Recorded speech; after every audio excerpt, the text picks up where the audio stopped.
QE4 is on the way and the markets are awaiting its arrival. So today we will discuss the Fed's QE4 helicopter drop needed.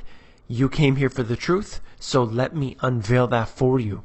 On the right hand side here we have the individual citizen who will become so rich, and all because of the helicopter drop that Ben Bernanke discussed in 2002 in reference to Milton Friedman. I'm sure you've read that speech before. I've covered it here on the channel. So let's get into the details today as we see stocks ending lower and a couple big companies like Caterpillar and Microsoft disappointing. And this quote is from Hogan. He's a market strategist. It's a combination of an increase in volatility when you have a decrease in volume and a transition period between seeing the ill effects of lower energy prices on companies hurt by the stronger dollar and a weaker commodity prices before we see the benefits of better consumer spending. Now, he's right on some counts here. However, they believe that this consumer spending is going to pick up because, of course, when most of the economy is riding on consumer spending, if that is in trouble, then the entire economy and the world will be affected by that because of globalization and how important the American consumer is to the global economy. So I do, in a way, agree with them, but of course, they're never willing to admit the truth that there is no consumer spending increase going to happen in the near future. This is Apple posting the biggest quarterly profit in history. So what we have is a schism that has formed in between those who are willing to go further into debt or who can go further into debt and those who simply cannot afford it. So we have the food stamp statistics that I've shown here before as an example, and then on the opposite end of the spectrum you have those who are able to buy $700 phones. So regardless, we are seeing stocks that have risen dramatically, and there are other stocks which just can't seem to reach their previous highs. So that is something to note here, that it is not the entire stock market that has increased. It is a select few stocks that have really done well.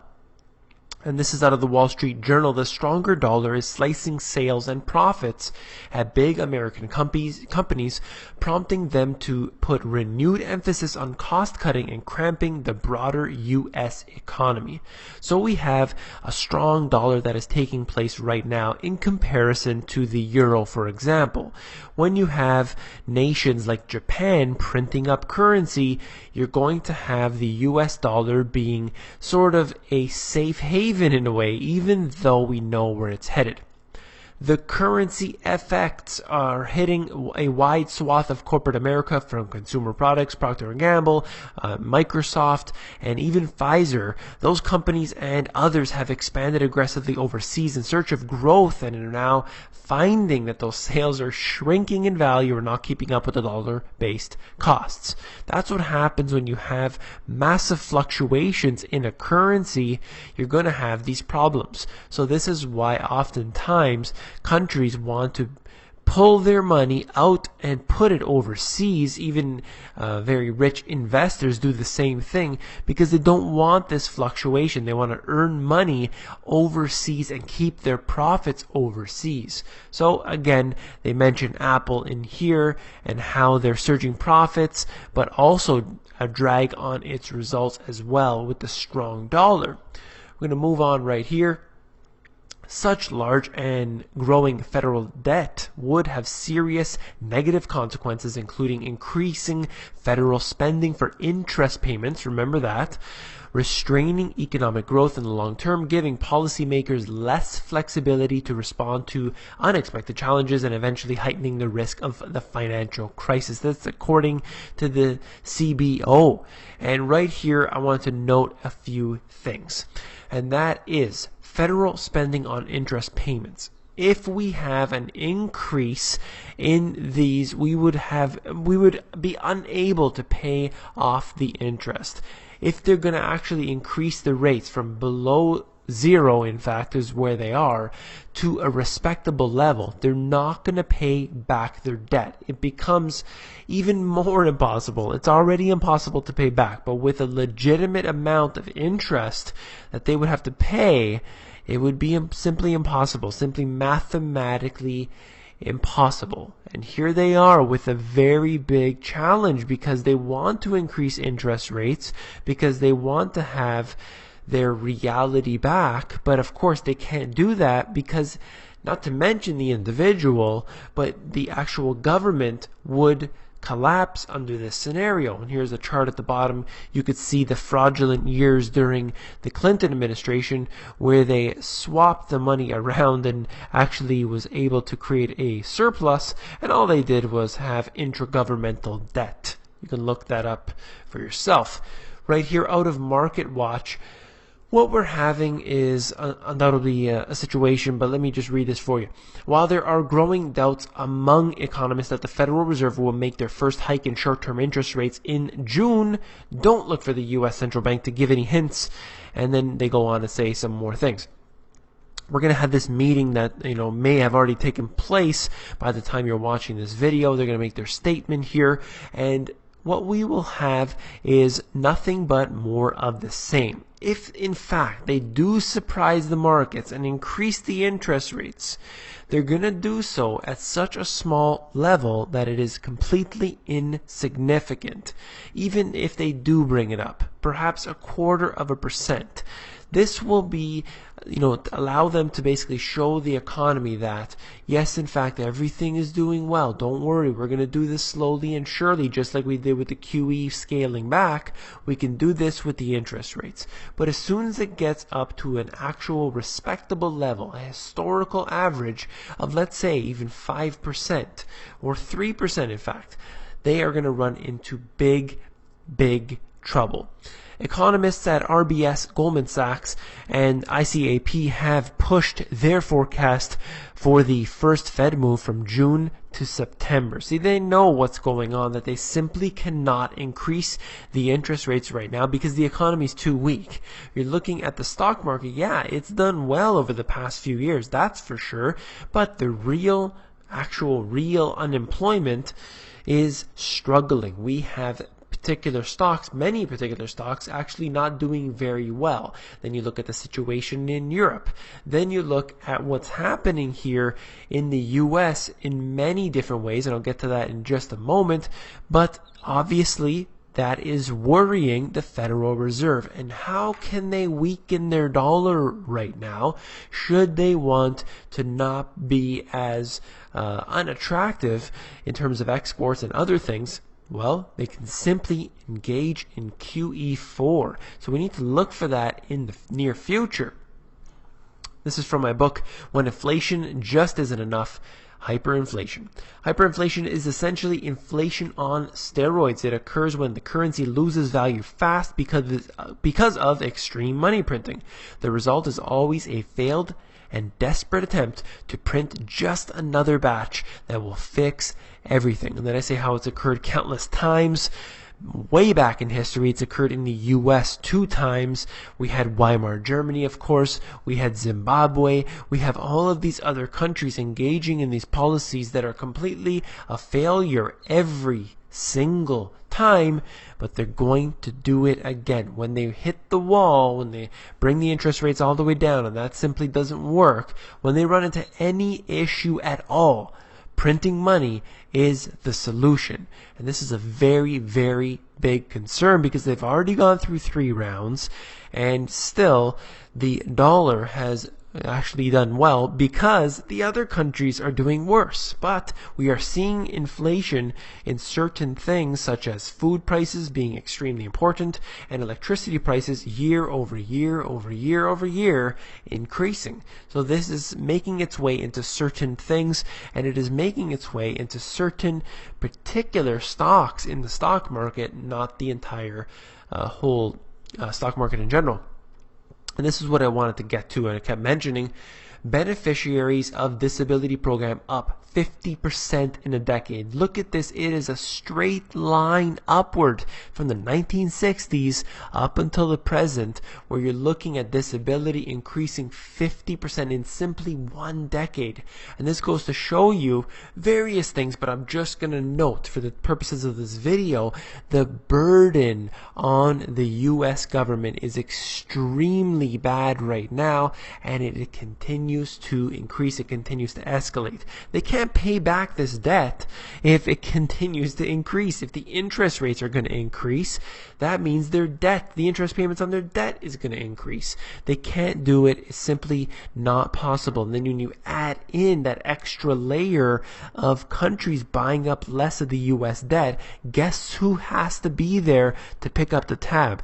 That's right, Ben Bernanke, Janet Yellen, and the money printing I showed you at the beginning. The people are going to get their currency, except it's going to be worthless confetti. And here is just one thing I wanted to note, and this is out of the Washington Post. And we have a situation right now where Obama, the Lord and Savior, as Mr. Fox had said, that he is opening up the doors to Cuba slowly but surely.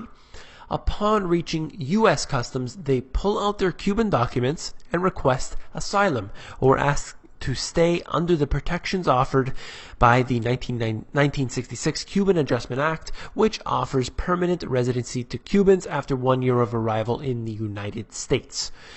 Okay, so the reason that I am mentioning this here is, number one, when we have a president that acts unilaterally, this is a huge problem. This is something that he has done with the NDAA and so many other actions, executive actions as he likes to call them, simply illegal, but it goes to show you how far he's willing to go when even the government, the Congress, would vote on practically every single war. He still goes to war without the congressional approval. So that's one thing. The next thing is that we say that when you have the government in control, when you have big government, that they can run it efficiently. But in Cuba, you have big government making every single decision, rationing every single thing, and look at what it does. Now, of course, this is just a small thing that I'm looking at. I'm very generalizing here, but just wanted to show you this to shed some light on the topic. And essentially what we have is big government. They control everything. They ration everything. And it is a terrible scenario for the Cuban people, clearly showing you that when as soon as the door opens up, they flee their country and they run for the United States, which has its own problems to deal with right now. And yet the Cubans and all of the Latin Americans right now, when we saw the immigration that was taking place, massive inflows of the immigrants coming in, all because of the doors being opened. And that goes to show you the difference between a government that is big or one that is trying to get there. So let's move on to this last article. I wanted to show you this. Why a fake article titled "Cuckoo for Cocoa Puffs" was accepted by 17 medical journals. And this individual here, basically, he gets all these spam. He's a medical researcher at Harvard. He gets all these spam and says basically they'll publish his research if he pays $500. So he goes ahead and actually creates this fake article, and it actually was accepted by 17 medical journals. Now this right here is obviously a big problem. Goes to show you how bad things are. The regulations aren't actually controlling where we need them most.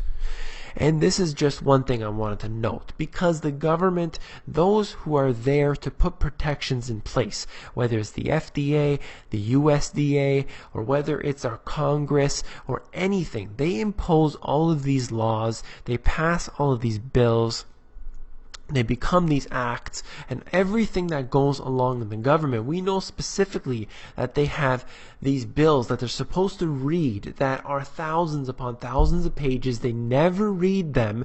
They sign on the dot, and there are always things that have nothing to do with the bill itself stuck into the bottom, right into the fine print, and are always the worst, most offending things about that bill. and they hide it from us because simply they know how bad things are. But this is just one example of how they can sneak things through, and the regulators, those who are there to protect us, are simply not going to pick up on it because that's not the way it works.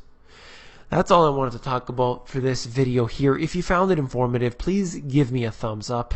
I'd also like to say that we are now headed towards 15,000 subscribers. Thank you to each and every one of you. Thank you for all the emails. My inbox is absolutely flooded, but I'm getting back to each and every one of you.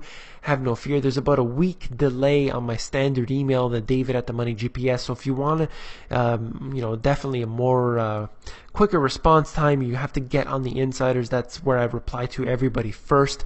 I am definitely running behind on the emails, but I'm trying to reply to emails, trying to reply to comments. I'm working on my website still. There's big construction going on there, and I have plans, big plans for the Money GPS, and I am very grateful to each and every one of you who have messaged me personally and who have said that they are interested in all of this information that I plan to bring out. If you want to get in the insiders, all you have to do is go to themoneygps.com, scroll down to the bottom, fill in your email address, and you get occasional emails from me with good, short, concise info.